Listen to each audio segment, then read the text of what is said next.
SJ, just talking about the unity, particularly with the tripartite alliance, the strategic relationship that you've always enjoyed, that seems to have changed in recent remarks made by the second deputy, Soli Maipane. But so what do you make out of all of this? Now, it is an alliance of three independent parties. We have included Sango as number 4 now. Those parties go to their structural meetings, take their independent decisions. And what pulls us together as an ally is an agreement on the minimum program of the alliance. Now, we differ from time to time on a number of issues. But what becomes an issue is how do we differ? If we differ, go to a podium and take a dip on each other? I think that is not helpful, because when you stab your ally, is what we call in Sesotho buhlaba pio. You stab your closest on the kidneys. It is the biggest way of betrayal, because if you say things that hurt your ally, you are actually betraying the relationship, and that is what we should avoid at all costs. Having gone further to even criticize the ANC, saying that the SACP will not stand for the rot, it's taken a turn for the worst, and that virtually they're discrediting even the credibility of the organization. How does that make you feel? Can I tell you what you should do as an exercise? Take the cabinet, check quietly without announcing. How many are in the structures of the Communist Party? Central committee members, leadership of the party in that cabinet, general secretary, first deputy general secretary, chairperson, deputy chairperson, all of them in that cabinet, and many others. And if you say we can't stand the rot in that government, and you have leadership of the Communist Party there, you are actually abdicating your responsibility, because the association of the Communist Party and the ANC is that the Communist Party all the time has ensured that the ideological outlook of the alliance is of a particular nature. If you throw your hands in the air and you run away, you are abdicating your responsibility. But the SACP has also come out criticizing the state machinery, suggesting that the Hawks and other agencies are being used to specifically target their members. So clearly there's an issue of distrust in the tripartite alliance, or specifically SACP and ANC. I don't know which of these members were used to target party members.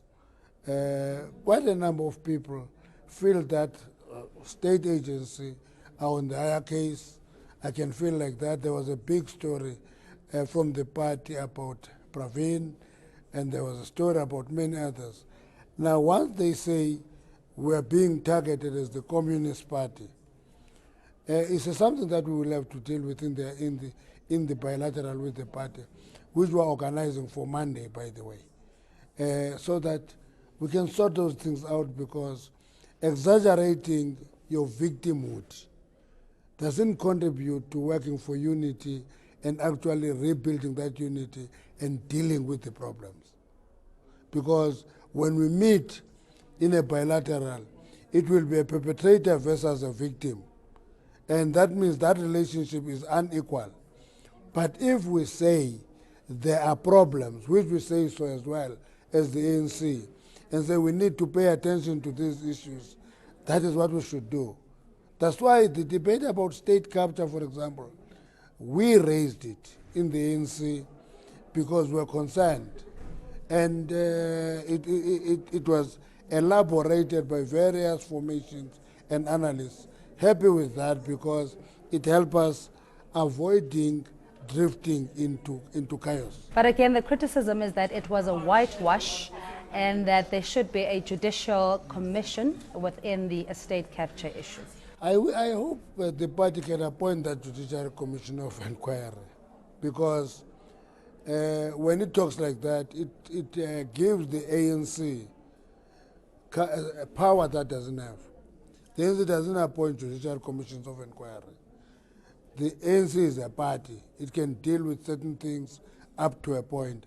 That's why we say, if members of the ANC can't give us written statements, when they go to a Judicial Commission of Inquiry, they will be required to sign sworn affidavits. Now, if you can't give the ANC basic written statements on your allegation, you are actually hamstringing the ANC. It can't do anything, because that information must be information that is reliable. It should not be an information that is written by me, because you are telling me a story, because anybody can disown that kind of information. And you say, if they don't feel safe in their party and their organization, then they are having the freedom to go to any institution. If there's that Judicial Commission of Inquiry, that will be one of those institutions. Could it be fair to say that at the heart of the discontent with the ANC is the factionalism that is referred to those that are not in support of President Jacob Zuma's leadership, and obviously those that are? I don't know who is not in support of Jacob Zuma's leadership. He's the president of the ANC, elected by conference. And there can be nobody who says we are against the leadership of President Zuma. If you are a member of the ANC, he's the president of the ANC. You are giving yourself a choice you don't have of saying, I don't like President Jacob Zuma, I want so and so. That is the choice you do not have. He's elected by conference. The next conference will elect a different leader.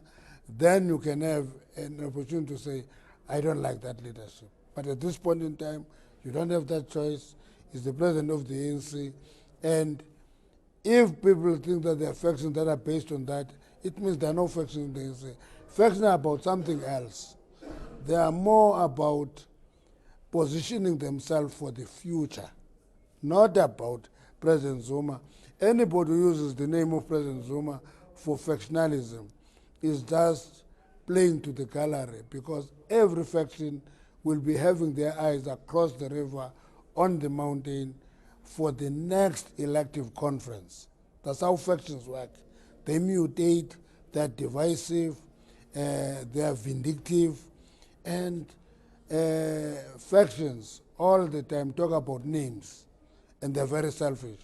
And they can't be revolving around President Zuma. If they revolve around President Zuma, that is for convenience.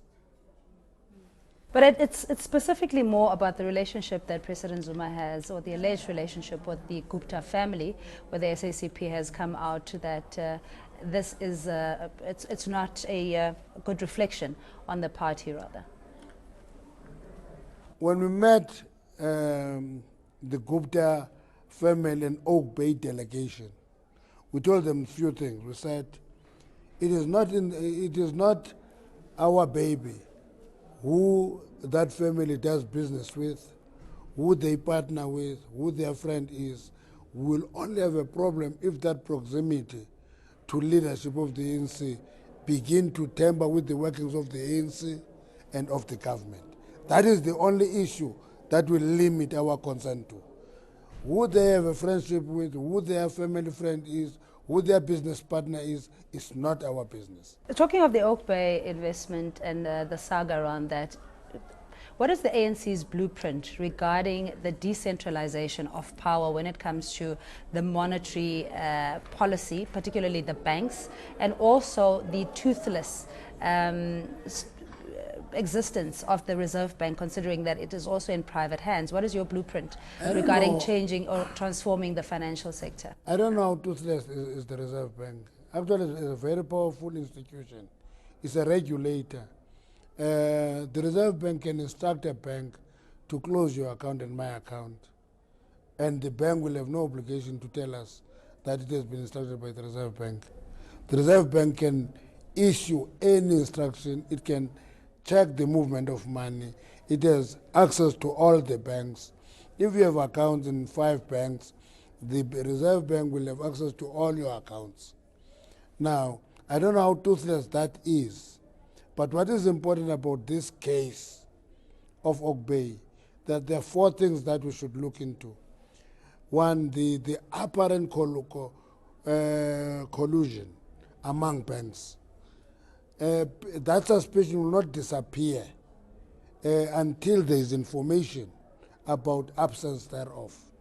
Number 2, the power of the banks to close a business without having an obligation to disclose reasons. 3 is the question of the threat on jobs. But more important on the 4th one, which is at the heart of saying, explain your action, is the importance of complying with the regulations of banking. Now, if I'm a client of the bank, I must comply with the requirements. The banks must be able to monitor the movement of money in and out of my account, the origin of that money. Who do I deal with? Actually, if transactions go through my bank account and they go to a listed person, actually my account can be closed. But if that information is not coming through, that looks like collusion, and that's the issue that should be looked into. And that Reserve Bank as a regulator is then one of the institutions of the two, because a bank can disclose information to a regulator and law enforcement agencies only. So that regulator has the power to give government and public, if need be, accurate information of what is happening in that space. All right, just very lastly, your expectations in the local government elections. Are you expecting a outright majority, or are there concerns that opportunistic parties, EFF and DA, may get some of the disgruntled voters across? Can I tell you the interesting part about local government elections? It's not like the national and provincial elections. The 62.15% of the ANC is very important for national and provincial. But in local government, the most important one is winning municipality by municipality, okay, and control a number of municipalities. We're not expecting the number of municipalities we control to decline. But that outcome is a function of the work, energy, and resources we'll put in this campaign. And as far as we're concerned, our machinery is ready and well oiled. Actually, we thank you so much for your time. Much appreciated. Thank you very much.